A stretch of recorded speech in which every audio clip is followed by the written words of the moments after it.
बिस्मिल्लाहिर्रहमानिर्रहीम। अस्सलाम वालेकुम नाज़रीन, आजकल मुल्क भर में गलगला है 27वीं आईनी तरमीम का, और टॉक शोज़ में और मुख्तलिफ़ मजालिस में उसकी जुज़ियात पे बहस हो रही है, लेकिन जामियत के साथ उस पे बहुत कम बहस हुई है। आज के जरिए में हम कोशिश करेंगे कि अलिफ से ये तक जामियत के साथ ये जान सकें कि इस आईनी तरमीम में क्या है, इससे हुकूमत क्या हासिल करना चाहती है, और इस तरमीम के पास होने के बाद आइन में कौन कौन सी तब्दीलियाँ आएंगी। और गुफ्तगू के लिए हमारे पास तशरीफ़ फरमा हैं जनाब सेनेटर राना सनाउल्लाह साहब, जो कि मुशीर है सियासी उमूर के लिए वज़ीर आज़म के। बहुत शुक्रिया राना साहब थैंक यू। तशरीफ़ लाने का। और सबसे पहले तो ये जानना चाहता हूँ कि ज़रूरत क्यों महसूस हुई, क्यों तरमीम ला रहे हैं? देखें, ये आपने जो लफ्ज़ इस्तेमाल किया ना कि गलगला है, हुँ, बल्कि एक हंगामा है। हुँ, और ख़ास तौर पे हमारे मीडिया ने और कुछ यानी अपोजिशन भी इसमें शामिल है, लेकिन कुछ दोस्तों ने एक ऐसा खौफ और जो है वो इस तरह की एक बहस जारी की हुई है कि जी पता नहीं ये क्या होने जा रहा है, और ये 27वीं तरमीम आएगी तो पता नहीं क्या हो जाएगा। हालांकि साफ़ी साहब, ये तरमीम जो है ये इतनी बेज़रर है, इतनी मुफीद है, हुँ, और इसका यानी फ़ायदा तो है, लेकिन किसी को भी किसी तरह से भी जो है वो इसमें कोई इस तरह का कोई फ़र्क नहीं पड़ेगा कि जिसे को कहे कि जी देखें ये क्या हो गया, जिस तरह का तसर दिया जा रहा है। इस 27वीं तरमीम के 4 जो हैं वो मेन जो है वो पार्ट्स हैं। पहला तो आर्टिकल 243 में जो है वो अमेंडमेंट होने जा रही है। जो आइन का आर्टिकल 243 है वो आर्म्ड फोर्सेस के स्ट्रक्चर और उनका जो कमांड स्ट्रक्चर है उसके मतलब जो है वो बयान करता है। उसके मतलब जो है वो आइनी प्रोविजंस है, ठीक, उनका किसी और मामले से कोई तल्लक नहीं है। ठीक, वो जो इस किस्म की गुफ्तगू हो रही है कि जी वो कोई आइनी किरदार और ये कोई ऐसा ऐसा उसमें कोई मामला नहीं है। और बयानुल मरसूस जो मार्का हक हुआ है उसमें जो अल्लाह ताला ने हमें कामयाबी दी, अल्लाह ताला ने पाकिस्तान को पूरी कौम को सुरखरू किया, और मुसल्लह अफवाज ने जो है वो हमारे हमसे 5 गुना बड़े और 10 गुना बड़ी इकॉनमी वाला जो हमारा दुश्मन था उसको मुंह तोड़ जवाब दिया। तो असरे हाज़र के जंगों के तकाज़ों की जो तकाज़े हैं वो बदल चुके हैं। अब शायद वो कन्वेंशनल और रवायती तरीक़ाकार जो है वो फ़रसुदा हो चुके हैं, और शायद इस कामयाबी में भी जो है वो इस चीज़ का अमल दखल था। तो ठीक। उन एक्सपीरियंस की बुनियाद के ऊपर जो यूनिटी ऑफ कमांड है आर्मी का, उस स्ट्रक्चर में जो है वो इंटायरली प्रोफेशनल किस्म की जो हुँ। है वो चीज़ें जो है वो इंसर्ट की जा रही हैं, या उनको जो है वो आइन में लाया जा रहा है। नहीं, आप इसके अलावा कमांड का नया स्ट्रक्चर बना रहे हैं, तो नहीं, ये नया मामूली स्ट्रक्चर तब्दीली तो नहीं नहीं है, है? जो यही स्ट्रक्चर है, विद इन दैट स्ट्रक्चर जो है वो स्ट्रेंथ, यूनिटी और इफ़ेक्टिवनेस के हवाले से जो प्रोफेशनली हमारी हुँ। अस्करी लीडरशिप ने जो महसूस किया, जो एक्सपीरियंस किया, तो उसको जो है वो लाया जा रहा है। नहीं तो वो किस तरह, उसकी अमली शक्ल क्या होगी? उसमें ये है कि उसकी हदूद व क़यूद तो यही होगी हुँ, कि वो आर्मी के जो अपना जो उसका कमांड स्ट्रक्चर है उसी से मुतल्लक होगा। लेकिन उसके ऊपर जो है वो मीडिया में इस तरह की बहस कि वो बहस जो है वो फिर मीडिया पे हो या वहाँ तक भी जाए, जो लोग इससे जो है वो फ़ायदा उठा सकते हैं, उस हद तक तो जाना मुनासिब नहीं है। लेकिन इस बारे में जो गलतफ़हमी ये पाई जा रही ना कि शायद कोई जी फ़ोर्सेस को कोई कॉन्स्टिट्यूशनल जो है वो किरदार देने की बात है, इस किस्म की कोई बात नहीं। वो आर्टिकल जो है वो 243 वो स्पेसिफिकली जो आर्म फोर्सेस का कमांड स्ट्रक्चर है उसके मतलब है। अच्छा, ठीक। दूसरा उसमें आपके इल्म में है कि पहली मर्तबा ये 78 सालों में जब पाकिस्तान को अल्लाह ताला ने कामयाबी दी, और उस कामयाबी को जिस जर्नैल ने लीड किया, chief of army staff Syed Asim Munir साहब ने, तो गवर्नमेंट ने उनको फील्ड मार्शल के ओहदे पे जो है वो फाइज किया। तो उसका आइन में इससे पहले कोई ज़िक्र नहीं है, और ये पहली मर्तबा है कि एक बाज़ाब्ता तौर पे एक प्रोसीजर को अपनाते हुए गवर्नमेंट ने जो है ये एज़ाज़ जो है वो तफवीज़ किया है। इससे पहले एक मिसाल है, लेकिन वो ऐसी है कि एक साहब ने ख़ुद को ख़ुद ही जो है वो फील्ड मार्शल डिक्लेयर कर लिया था, तो उसको जो है वो आइनी कवर जो है वो दिया जाएगा। लेकिन ये भी मैं यहाँ पे कहता चलूँ कि वो आइनी कवर जो है वो एक एज़ाज़ के तौर पे ही होगा। उससे जो लोग और जो है वो अबहाम पैदा करने की कोशिश कर रहे हैं, उसमें ऐसी कोई बात नहीं है। ये एक एज़ाज़ है, बहुत बड़ा एज़ाज़ है, और उसकी हद तक होगा। दूसरा इस पे जो मेन इसका पार्ट है इस अमेंडमेंट का, वो कॉन्स्टिट्यूशनल कोर्ट है। ये पिछले 20 साल से चार्टर ऑफ डेमोक्रेसी जब हुआ, उस वक्त की सियासी जमातों में, जिसमें मेन PMLN और पीपल्स पार्टी थी, उसके सेक्रेटरीज में मियां मोहम्मद नवाज शरीफ के अलावा बेनज़ीर भुट्टो शहीद हैं, उसके अलावा बाकी और सारी जमातें हैं, लीडरशिप जो है वो सभी जमातों की है।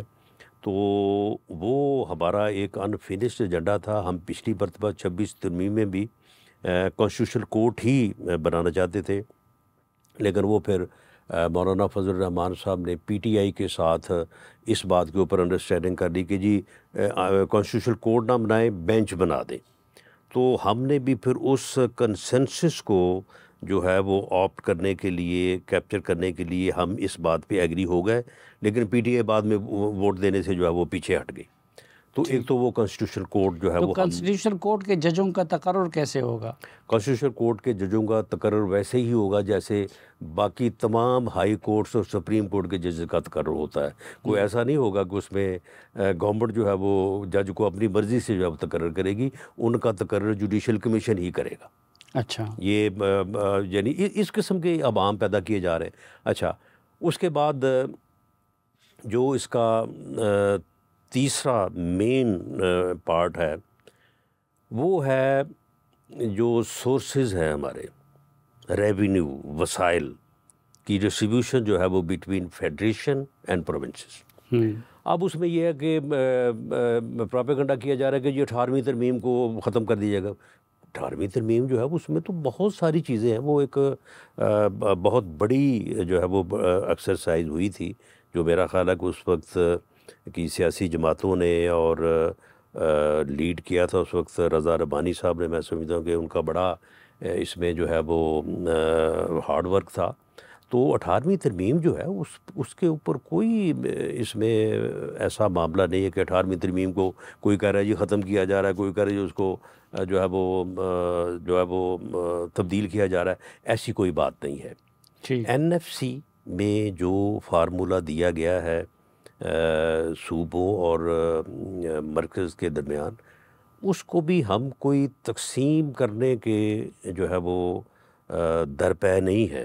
यानी जो मौजूदा गवर्नमेंट है, हम चाहते ये हैं कि जो इस वक्त की ज़रूरियात है, मसलन जो हिस्सा फेडरेशन का है उसमें से आप डिफेंस और जो कर्ज़ों की अदायगी है वो अगर निकाल दें तो बाद में फिर तनख्वाह के लिए भी पैसे नहीं बचते, और फिर जो लोन लिए जाते हैं तो वहीं से जो है वो आम एक्सपेंडिचर जो है वो भी पूरे किए जा रहे हैं। तो उसके लिए कुशन या उसके लिए कोई सूरत हाल, मिसाल के तौर पे ऐसा भी हो सकता है कि कर्ज़ों की अदायगी में जो है वो ये जो कर्ज़े हैं ये सिर्फ़ कोई फेडरेशन या कोई इस्लामाबाद की टेरिटरी तक तो नहीं खर्च होते, पूरे मुल्क में खर्च होते हैं। तो इसमें भी जो है वो कोई कंट्रीब्यूशन का कोई तरीक़ाकार जो है वो निकाला जा सकता है। तो आप दूसरे तरीके से कर रहे हैं ना? डिफेंस जो है ये पूरे मुल्क का है, कोई ऐसा तो नहीं है कि सूबों का नहीं है, फेडरेशन का है, सभी का है। तो इसमें कोई ना कोई जो है वो तरीक़ाकार जिसमें यानी एक से ज़्यादा जो है वो यानी तजावीज़ हैं और उसके ऊपर जो है वो डिस्कशन शुरू हो चुकी है। कोई तजवीज़ जो है वो उसके ऊपर कंसेंसस हो सकता है और ये करना होगा, ये वक्त की ज़रूरत है। आज नहीं करेंगे तो आपको कल करना पड़ेगा, वरना इसके बगैर जो है वो काम नहीं चलेगा। लेकिन ये कोई ऐसा नहीं है कि ये कोई पीएमएलएन की कोई मजबूरी है, ये पाकिस्तान की बात है, ये फेडरेशन की बात है। बाकी जो मैंने पहले जो 2 बातें की हैं उनके ऊपर कंसेंसस है। पीपल्स अच्छा। पार्टी ने भी जो है वो कॉन्स्टिट्यूशनल कोर्ट के ऊपर और आर्टिकल 243 के ऊपर अपनी जो है वो यानी इत्तेफाक का कंसेंसस का इजहार किया है। उसके अलावा जितनी भी हमारी कोलिशन पार्टीज़ हैं उन सब के साथ जो पिछले 2 दिनों में प्राइम मिनिस्टर साहब ने मीटिंग्स की है वो सभी इसके ऊपर जो है वो मुत्फिक हैं। तो ठीक। पहली जो मेन 2 पार्ट हैं जो कि बहुत ज़रूरी हैं, बहुत अहम हैं, उनके ऊपर मुकम्मल इत्तेफाक है। और ये तीसरा जो मैं अब अर्ज़ कर रहा हूँ, इसके ऊपर इस तीसरे पे बात तजावीज़ मुख्तलिफ हैं, हाँ। लेकिन इसके ऊपर जो है वो डिस्कशन जो है वो कमेटीज़ में होगी और ठीक। इसके ऊपर हमें किसी न किसी नतीजे पे जो है वो पहुँचना होगा। जी, एक मुख्तसर सी ब्रेक लेते हैं और उसके बाद मज़ीद बात करेंगे राना सनाउल्लाह साहब के साथ। हमारे साथ रहिए।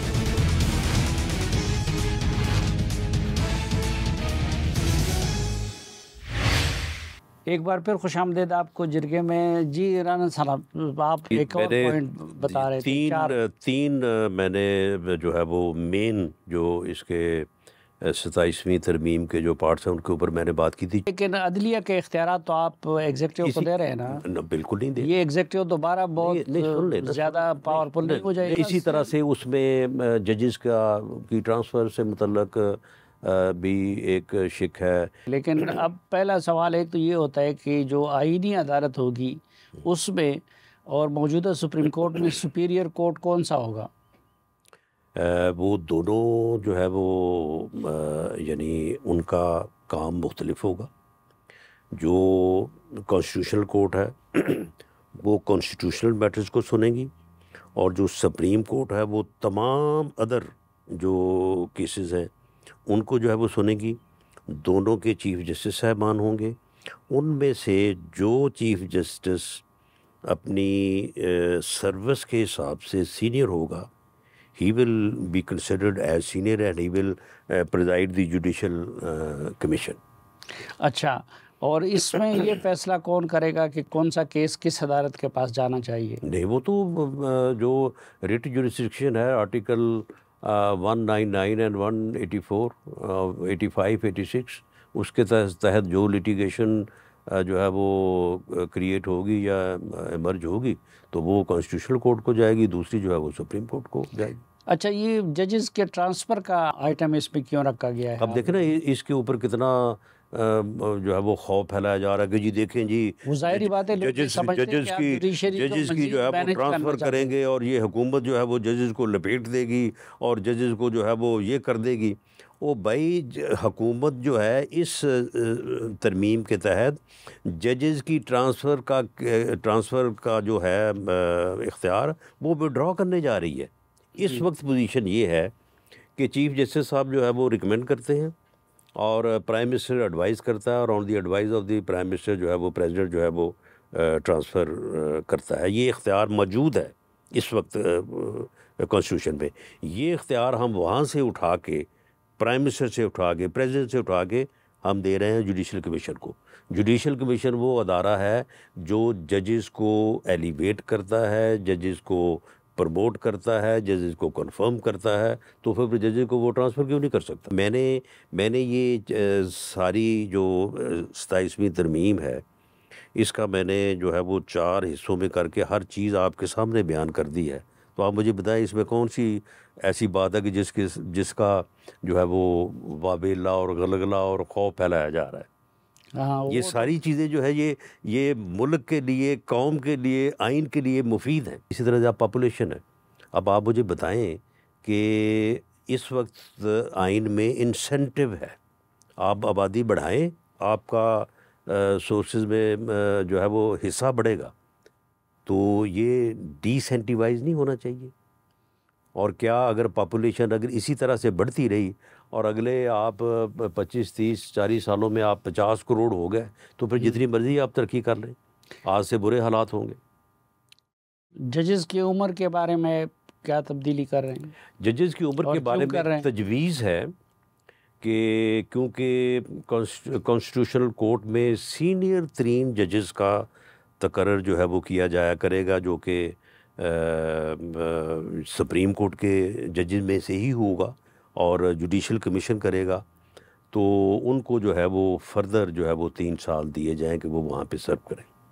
फर्दर 3 साल से क्या मुराद है? 3 साल से मुराद है कि वहाँ पे रिटायरमेंट की एज जो है वो 65 की बजाय 68 होगी। 68 होगी। 68 की तजवीज़ है। अच्छा, और किस हद तक आप समझते हैं कि बाकी जमातें आपके साथ इस पे मुत्तफिक हो जाएंगी?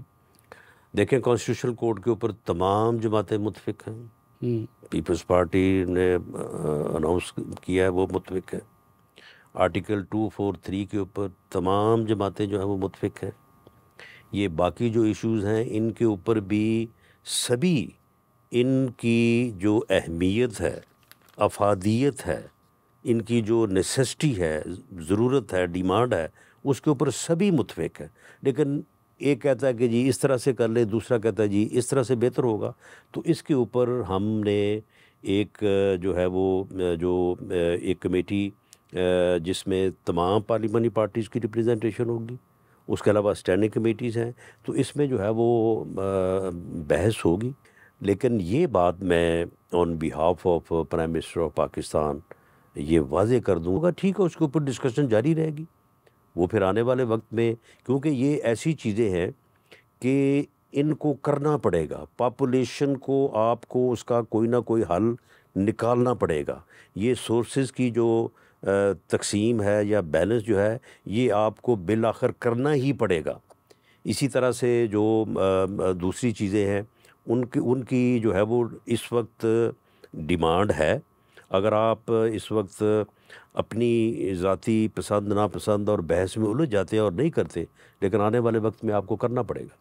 ये जो लोकल कौंसलों को आप इख्तियारात मुंतकिल कर रहे हैं, इसकी बजाय आप जो लोकल गवर्नमेंट की असल रूह है, तो लोकल गवर्नमेंट को क्यों नहीं नाफिज करना चाहते जनरल मुशर्रफ के दौर की तरह? नहीं, देखें, हम तो ये चाहते हैं कि देखें, जनरल मुशर्रफ ने जो है वो एक थर्ड टीयर ऑफ गवर्नमेंट उसने बनाया था और उसके तहत सूबे फारग हो गए थे। और फिर जब सूबे मार्ज़ वजूद में आए तो उन्होंने आगे फिर उनको फारग कर दिया। देखें, there should be a balance. ये लोकल गवर्नमेंट होनी चाहिए, ये बलदियाती अदारे होने चाहिए, ये लोगों के गली जो है वो स्ट्रीट लाइट, पार्क, उन ज़रूरियात के ऊपर जो है वो ये जो है वो फोकस करें और लोगों की जो है वो खिदमत करें। अगर उस लेवल के ऊपर सियासत ज़रा थोड़ी सी कम भी कर दी जाए तो उससे कोई फ़र्क जो है वो नहीं पड़ेगा। लेकिन बहरहाल सूबे इसमें आज़ाद हैं कि वो जिस किस्म का भी लोकल गवर्नमेंट एक्ट बनाना चाहते हैं वो बनाएं, जब भी उसको अमेंड करना चाहते हैं वो अमेंड करें, लेकिन प्रोटेक्शन ऑफ टेन्योर तो देना। ऐसा तो नहीं है कि लोकल गवर्नमेंट एक्ट बनाया, इलेक्शन करवाए, अदारे बन गए, उसके बाद दिल किया तो 2 साल बाद फ़ारग कर दिया, फिर उसके बाद जो है वो 2.5 साल इलेक्शन नहीं करवाया। ये जो तजवीज़ है इसकी MQM जो है वो बहुत बड़ी सपोर्टर है, बल्कि वो वकील है इसकी। और उसकी बहरहाल वजह है कि वो चाहते हैं कि कराची में एक ऐसा बलदियाती निज़ाम हो कि बहरहाल कराची की ज़रूरत भी है। तो बहरहाल इसके ऊपर एक अंडरस्टैंडिंग हो सकती है और हम कोशिश करेंगे कि MQM और पीपल्स पार्टी के दरमियान जो है वो इसके ऊपर एक ऐसा इत्तेफाक राय पैदा हो कि जो बलदियाती अदारों और कराची के लिए बेहतर हो। नाज़रीन, एक मुख्तसर सी ब्रेक और वापस आएंगे तो के साथ मज़ीद कुछ अहम सवालात पे बात होगी। हमारे साथ रहिए।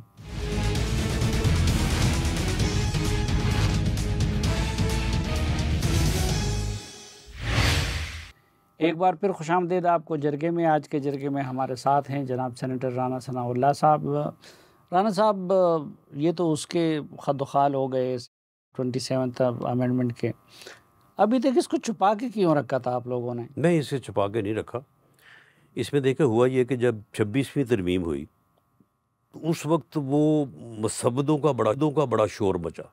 हम्म, वो कई मसब्बे के जो ये मालूम ही नहीं पड़ रहा था कि कौन सा मसब्बा जो है वो सही है। हम्म, कोई कह रहा था कि जी ये काले लिफाफे में मुझे एक मसब्बा मिल गया है, कोई कह रहा था जी मुझे सुर्ख लिफाफे में मिल गया है, और वो मसब्बा जो है वो किसी के पास कोई और था, दूसरे के पास कोई और था। तो इस मर्तबा प्राइम मिनिस्टर ने, गवर्नमेंट ने ये फ़ैसला किया कि मसवदा एक ही तैयार होगा।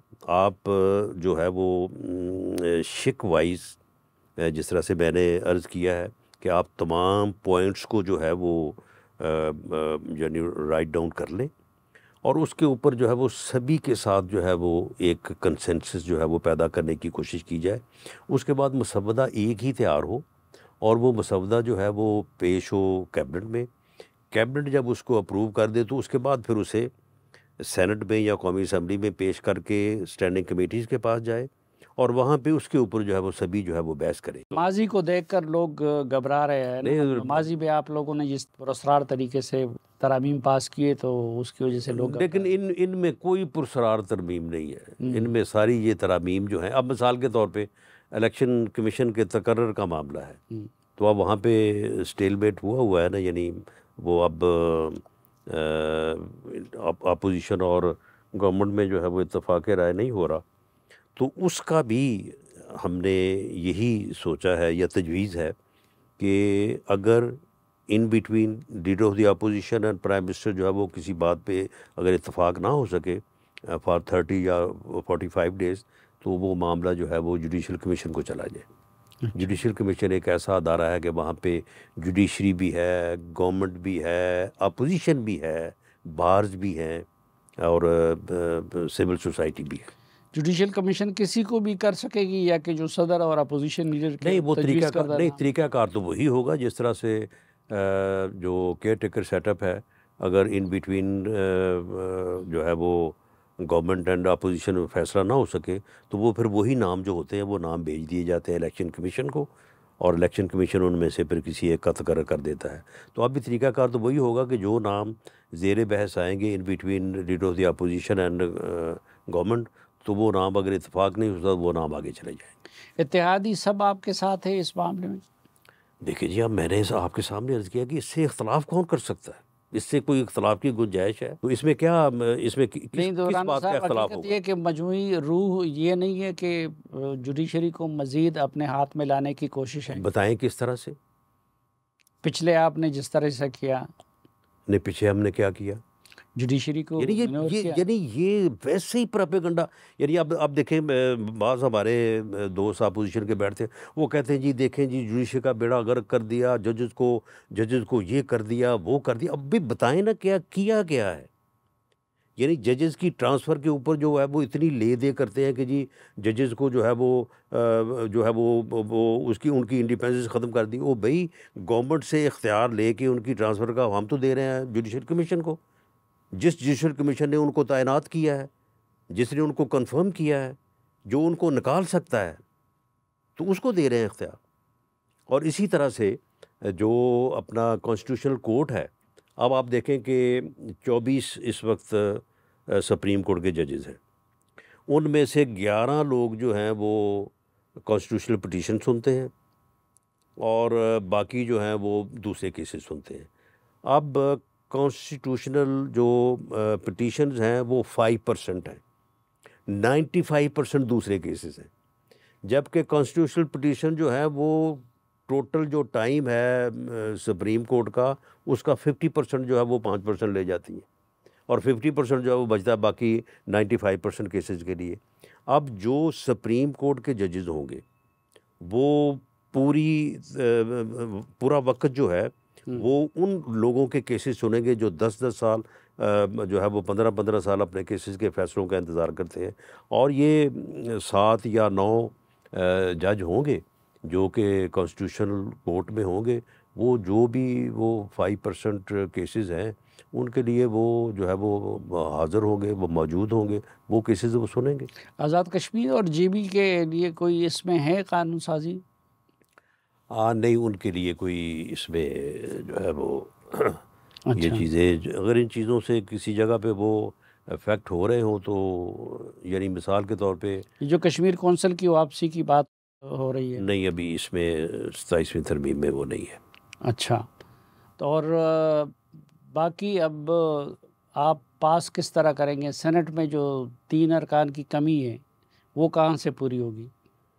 नहीं, हमारे पास सेनेट में अरकान पूरे हैं, 64 हमें चाहिए, हुँ, हमारे पास 65 हैं। और कौमी असम्बली में तो आपके इल्म में है कि वहाँ पे तो हुँ। हमारे पास मतलूबा तादाद पूरी है। नहीं, मौलाना और एएनपी के बगैर भी आपके पास सेनेट में तादाद पूरी है? मौलाना को हम अपने साथ शामिल करना चाहते हैं। नहीं तो वो शामिल हो जाएँगे, उनसे हमें बात हुई है? हमें उम्मीद है उनके हुँ, साथ प्राइम मिनिस्टर साहब जैसे ही वो उन्होंने आज ट्रैवल करना था तो वो वापस आते हैं तो इंशाल्लाह मिलेंगे उनसे। अच्छा, और एएनपी के साथ? एएनपी तो हमारे साथ है, एमल वली साहब जो है वो नारे लगा रहे हैं। अच्छा, वो इस पे साथ है आपके? जी बिल्कुल साथ है। हुँ, उन्होंने एक ही बात की, उन्होंने कहा कि ये 18वीं तरमीम जो है तो उसके साथ आप क्या कर रहे हैं, तो प्राइम मिनिस्टर ने यकीन दिलाया कि उसके साथ हम कुछ नहीं कर रहे, हुँ, सिर्फ ये वसाइल का मामला है। हुँ, और फेडरेशन जो है जिस वक्त ये 18वीं तरमीम की गई थी या एनएफसी अवार्ड गालबन 2010 में हुआ था, तो उस वक्त पंजाब ने दी देन चीफ मिनिस्टर मियां शहबाज शरीफ साहब ने पंजाब का 1% हिस्सा जो है वो खुद जो है वो फोरगो किया था। और ये दहशत गर्दी से मुतासरा जो इलाके हैं कि उनको जो है वो दिया जाए। तो अब इस वक्त सूरत हाल ये है कि कर्ज़ों की अदायगी का जो हुजम है वो बढ़ गया है, डिफेंस एक्सपेंडिचर्स बढ़ गए हैं, तो उसकी वजह से जो है ये सूरत हाल पैदा हुई है और इस सूरत हाल का कोई ना ये कोई हल मेहरबानी निकालना तो उस होगा। वक्त उन्होंने की थी, लेकिन जब फाटा को मर्ज करने के लिए कानून साज़ी हो रही थी तो तमाम सियासी क़यादत ने ये वादा किया था, और सरताज अज़ीज़ साहब मरहूम की कमेटी में भी ये सिफारिश थी कि 3% ऑफ द डिविजिबल पूल जो है वो 10 साल के लिए इन मर्ज डिस्ट्रिक्ट को दिया जाएगा। तो वो भी आप लोग कोशिश करेंगे जो एनएफसी को छेड़ रहे हैं? देखिए वो तो ऑलरेडी एनएफसी में दर्ज है और उसकी तकसीम में अगर कोई कमी कोताही हुई है नहीं, आइन तो में मेरा कहाँ ख़्याल है दर्ज वो है जी? कमी कोताही इसीलिए हुई है कि मरकज़ के पास जो है वो सोर्सेज़ की शॉर्टेज होती है, तो वो भी दूर होगी। आइन में तो मर्ज हो गए, हम्म। लेकिन पैसे तो उनको एनएफसी के ज़रिए मिलने थे ना, तो एनएफसी अब के ज़रिए मिलने थे, लेकिन मेरा ख़्याल है कि उसमें एनएफसी में तो शायद अमेंडमेंट नहीं हुई, लेकिन बहरहाल ये प्रॉमिस है। और ये जब वो मर्ज हुआ था तो उस वक्त ये बात लेजिस्लेट हुई है। देखिए एनएफसी और ये सोर्सेज की तकसीम से मुतल्लक जो मामला है, यानी मासवाए इन दो मेन इश्यूज़ के आर्टिकल 243 एंड कॉन्स्टिट्यूशनल कोर्ट, बाकी सारी चीज़ें जो हैं वो हमने डिस्कशन के लिए ओपन रखी हैं। अब मिसाल के तौर पे लोकल बॉडी है, अब लोकल बॉडी के अगर आप कहें कि इत्तेफाक है तो इत्तेफाक तो नहीं है, लेकिन दैट इज़ देयर, थोड़ा और इंतज़ार करना पड़ेगा, लेकिन करना पड़ेगा। हुँ, अगर आप लोकल गवर्नमेंट को तहफ़्फ़ुज़ नहीं देते, अगर उन्हें प्रोटेक्शन ऑफ टेन्योर नहीं देते, तो ये काम नहीं चलेगा। फाटा का हिस्सा था, इसको तो एनएफसी में होना था, और बाकी सूबों ने कहा कि ये हम क्यों दें, मरकज़ दे दें, और तो अब मरकज़, मरकज़ कहाँ से दें? हाँ, तो मरकज़ कहाँ तो से दें? मरकज़ को सूबे दें ना, तो मरकज़ तो जो है वो इसलिए दे मैं कह देगा। रहा हूँ कि अभी आप जब एनएफसी का कर रहे हैं इसको, उसके बाद तो एनएफसी का इजलास नहीं हुआ है, तो अगर एनएफसी का, एनएफसी का इजलास भी होने जा रहा है। हुँ, एनएफसी का इजलास भी होने जा रहा है, बल्कि उसकी जो फॉर्मेशन है उसके मतलब शायद नोटिफिकेशन भी हो गया है, प्राइम मिनिस्टर ने कर दिया है, वो भी होने जा रहा है।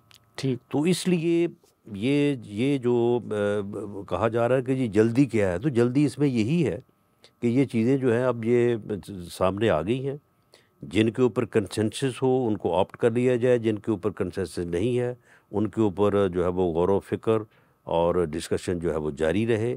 और हो सके तो ये दो जिनके ऊपर जो मेन जिनके ऊपर इत्तफाक़ राय है, और मैं ज़ाती तौर पे समझता हूँ कि हमारे जो ओवरसीज़ पाकिस्तानी हैं उनकी जितनी मोहब्बत है पाकिस्तान से और जितना वो पाकिस्तान को के लिए सेक्रीफाइस कर रहे हैं, हमें ज़र मुबादला भेज रहे हैं, तो उन्हें ये राय देनी चाहिए कि वो आएँ, इलेक्शन लड़ें और अगर इलेक्ट हो जाएँ तो सर्व करें यहाँ पे। ठीक। एक मौजू से ज़रा हट के सवाल है आज़ाद कश्मीर के बारे में। आज़ाद कश्मीर के वज़ीर-ए-आज़म के ख़िलाफ़ जो अदम-ए-एतमाद पीपल्स पार्टी की तरफ से लाई जा रही थी, वो चैप्टर क्लोज़ हो गया है या कि मौखर हो गया है? नहीं, वो चैप्टर हमारी तरफ से तो क्लोज़ नहीं हुआ। हम तो आज भी इस बात पे कायम हैं कि मौजूदा सेटअप जो है इसे जाना चाहिए, नया सेटअप जो है वो आना चाहिए और उस आने वाले सेटअप को फौरी तौर पे जो है वो इलेक्शन की तरफ जो है वो जाना चाहिए। और उस मकसद के लिए हमने जो है वो पीपल्स पार्टी से कहा है कि हम वोट ऑफ कॉन्फिडेंस में उनका साथ देंगे ताकि ये सेटअप जो है वो जाए। और अगर नया सेटअप जो वो लाने जा रहे हैं, जिसको वज़ीर-ए-आज़म बनाने जा रहे हैं, अगर वो फौरी तौर पे इलेक्शन की तरफ जाए तो हम कोऑपरेट करेंगे, अगर नहीं जाएगा तो हम अपोजिशन में बैठेंगे। मेरा ख़्याल है कि पीपल्स पार्टी को, लेकिन ये मेरा अंदाज़ा है, कोई मेरे पास कोई इन्फॉर्मेशन नहीं है, कि वहाँ पे वोट ऑफ नो कॉन्फिडेंस जो है ना उसमें नाम देना पड़ता है नेक्स्ट प्राइम मिनिस्टर का। मेरा ख़्याल है कि पीपल्स पार्टी को वहाँ पे मुश्किल पेश आ रही, अच्छा। क्योंकि उन्होंने एक नाम शायद अनाउंस किया था या थोड़ी सी बात लीक हुई थी, उसके ऊपर फिर रिएक्शन भी आया। एक और साहब ने भी जो है वो फिर अपना कैंडिडेचर जो है वो उसको सामने ले आए। तो मेरा ख़्याल है कि शायद इस किस्म का कोई प्रॉब्लम है। बहुत शुक्रिया राना सनाउल्लाह साहब हमें वक्त देने और हमसे बात करने के लिए। आज के लिए इतना ही। सलीम साफ़ी और जरगा की प्रोडक्शन टीम को इजाज़त दीजिए। अल्लाह हाफ़िज़।